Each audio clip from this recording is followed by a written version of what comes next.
हम आजाद तो हो गए थे 1947 में, लेकिन एक बार फिर से ऐसा दौर आया जब हमारे सारे अधिकार, हमारी आजादी छीन ली और हमें एक बार फिर से डाल दिया गया स्वतंत्रता की बेड़ियों में। न हम आजाद थे, न हम खुलकर सांस ले सकते थे, न हम खुलकर जी सकते थे और हमारे अधिकार, उनका तो कोई पता ही नहीं था, कहीं नामो निशान नहीं रहा था। जी हां दोस्तों, यही एक काला अध्याय था जिससे हमें लोकतंत्र को बड़े करीब से जानने को मिला। और दोस्तों, काला अध्याय था, यह ब्लैक लेसन था 25 जून 1975 का, जब पूरे देश में आपातकाल लागू कर दिया गया। एक ऐसा आपातकाल जिसमें इंसानों को पशुओं की तरह चाबुक से हाँका जा रहा था और उन्हें जेल की सलाखों के पीछे बरबस डाल दिया गया। दोस्तों, 50 साल हो गए हैं। यह जानना जरूरी है कि उस समय क्या हुआ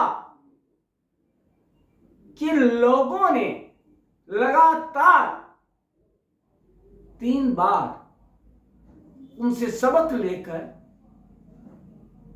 नई पार्टी, नई दिशा, नई दशा लाने का प्रण ले लिया। दोस्तों, तत्कालीन प्रधानमंत्री इंदिरा गांधी के इस कार्यकाल के दौरान 1,40,000 से ज्यादा लोगों को जेल में बेवजह बंद कर दिया गया क्योंकि वो उनकी खिलाफत कर रहे थे। वो खिलाफत क्यों?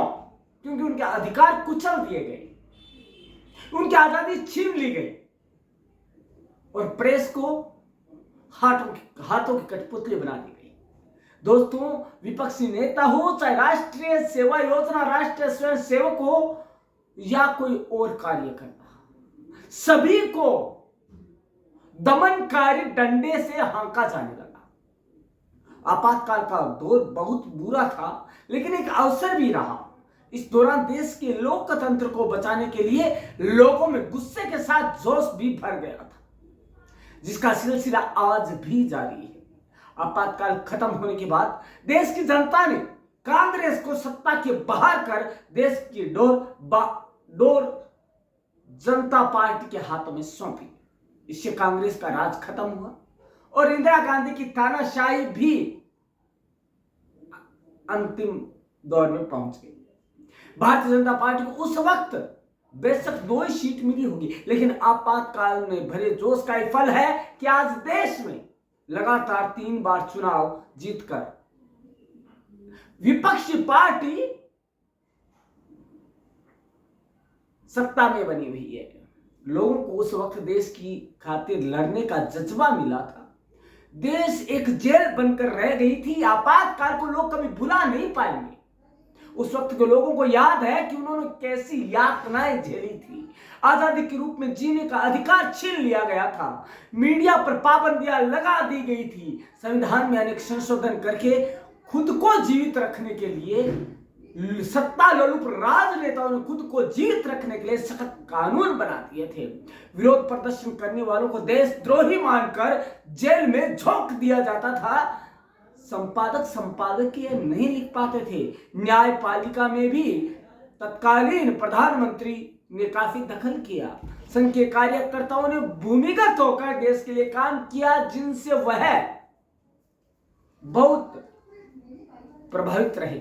अखबार प्रकाशित करने से लेकर लोगों तक पहुंचाने का काम काफी गोपनीय ढंग से किया जाता था, जैसा कि आजादी से पहले था, जब हम बेड़ियों में जकड़े हुए थे। नसबंदी के रूप में इंदिरा गांधी ने लोगों पर खूब जुल्म ढाए।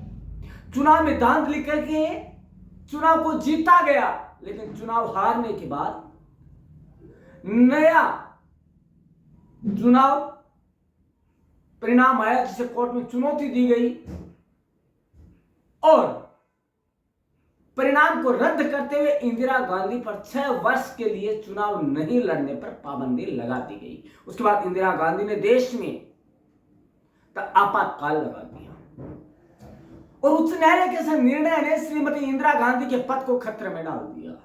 अपनी सत्ता को बचाने की लाचारी को समझो चाहे राजनीतिक वर्चस्व की भूख, लोकतांत्रिक मूल्यों को ध्वस्त करते हुए श्रीमती इंदिरा गांधी ने देश में आपातकाल लागू कर दिया और अपनी तानाशाही का परिचय दिया खुलकर सामने आया।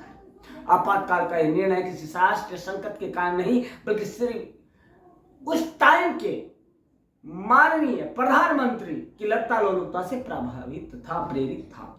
संविधान के अनुच्छेद 352 के तहत आंतरिक अशांति का बहाना बनाकर उन्होंने देश को आपातकाल के अंधकार में झोंक दिया।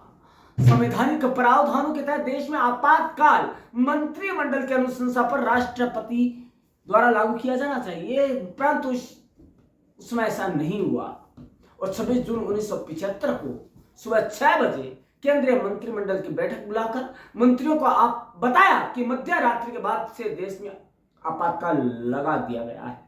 कुल मिलाकर देश में आपातकाल लागू करने के बाद और देश को यह सूचना देने से पहले प्रधानमंत्री ने मंत्रिमंडल की महज औपचारिक बैठक की थी और सहमति ली थी। दोस्तों बता दें कि यह तानाशाही का एक बढ़ता नजरिया था। आपातकाल लागू करते ही प्रधानमंत्री की तानाशाही शुरू हो गई। उन्होंने देश में नागरिक स्वतंत्रता और मौलिक अधिकारों को स्थगित करने के आदेश दे दिए। दोस्तों ये राष्ट्रवादी विचारधारा को कुचलने का कार्य बड़ी तन्मयता के साथ होने लगा। लोकतंत्र को बचाने के लिए प्रतिरोध करने वालों के विरुद्ध आपराधिक प्रकरण दर्ज किए गए। जनसंघ और अन्य विपक्षी दलों से जुड़े नेताओं को गिरफ्तार कर मीसा अर्थात आंतरिक सुरक्षा कानून के तहत जेल में डाल दिया गया। और दोस्तों एक अनुमान के मुताबिक 1,40,000 से अधिक लोगों को बेवजह यातनाएं झेलने के लिए जेल में बर्बस झोंक दिया गया। दोस्तों उस समय अटल बिहारी वाजपेयी जी ने कहा था कि सूरज उगेगा,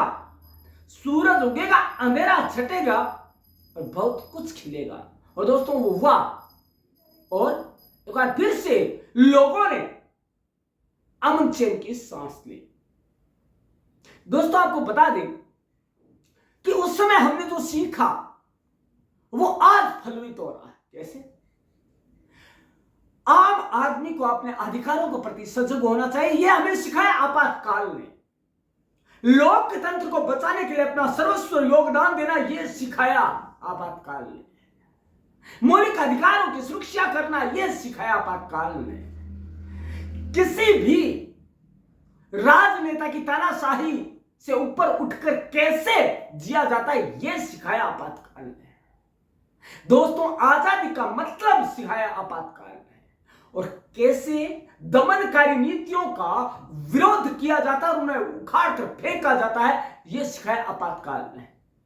दोस्तों लोकतंत्र यह सिखाता है कि यह जनता के लिए जनता के द्वारा किया गया शासन है, यह सिखाया आपातकाल ने। हमने सीखा कि सत्ता का विकेंद्रीकरण होना चाहिए। केंद्रीकरण होने से सारी व्यवस्था चौपट हो जाती है। इसके अलावा सभी की सुननी चाहिए, यह सीखा हमने आपातकाल में।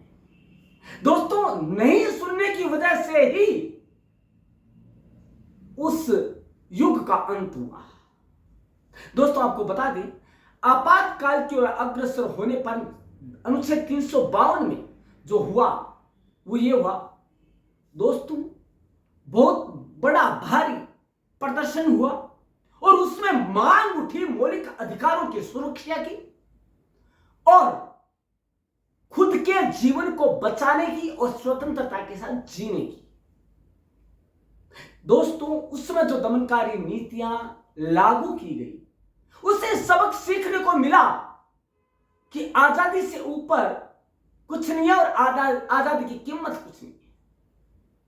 दोस्तों यह तब हुआ जब हम देश को आजाद हुए कुछ ही दशक हुए थे और ऐसे समय में आपातकाल यानी कि इमरजेंसी लागू कर देना और वो भी 2 साल के लिए बहुत बड़ा इंटरनेशनल यूनिवर्सिटी बन गया था। 2 साल जब हमने बहुत कुछ सीखा अपने अधिकारों को बचाने के बारे में, अपने को सुरक्षित रखने के बारे में और उसके अलावा जो सबसे बड़ी चीज सीखी अपनत्व की भावना को कि कौन कैसे कितना किसके काम आ सकता है। इसके अलावा हमने ये सीखा कि जनता वह हथियार है, वह पावर है जो चाहे तो कुछ भी कर सकती है और उठाकर फेंक सकती है किसी भी तानाशाह को। दोस्तों, हमने जो सीखा उसके आधार पर संविधान में संशोधन किए गए और हम सबने ये सीखा कि कैसे अपनी आजादी को अक्षुण्ण बनाए रखा जा सकता है। लेकिन दोस्तों, कुछ शब्द यदि उसमें से हटा दिए जाएं तो देश आज भी समृद्ध हो सकता है, पुनः धर्मनिरपेक्ष और ऐसे कुछ शब्द यदि निकाल दिया जाए, क्योंकि संविधान में शुरू में नहीं थे, उसके बाद संविधान संशोधन करके डाले गए हैं। और दोस्तों, हर बार संशोधन सही नहीं होता है, कई बार गलतियां भी हो जाती है, उस गलती को सुधारा जा सकता है। और दोस्तों, ये हमें सीख मिल रही है, अब हमें सीखने को मिल रहा है कि उस समय हमने क्या गलतियां की और अब हमें क्या सुधारना है। हमारी जिंदगी में अधिकारों की क्या महत्ता है, हमारी जिंदगी में लोकतंत्र का क्या महत्व है, यह हमने बड़ी करीबी से जाना 2 सालों में 75 से लेकर 77 में। तो दोस्तों, आपने क्या समझा, क्या जाना और क्या सीखा, ये आप बता सकते हैं कमेंट बॉक्स के जरिए। धन्यवाद।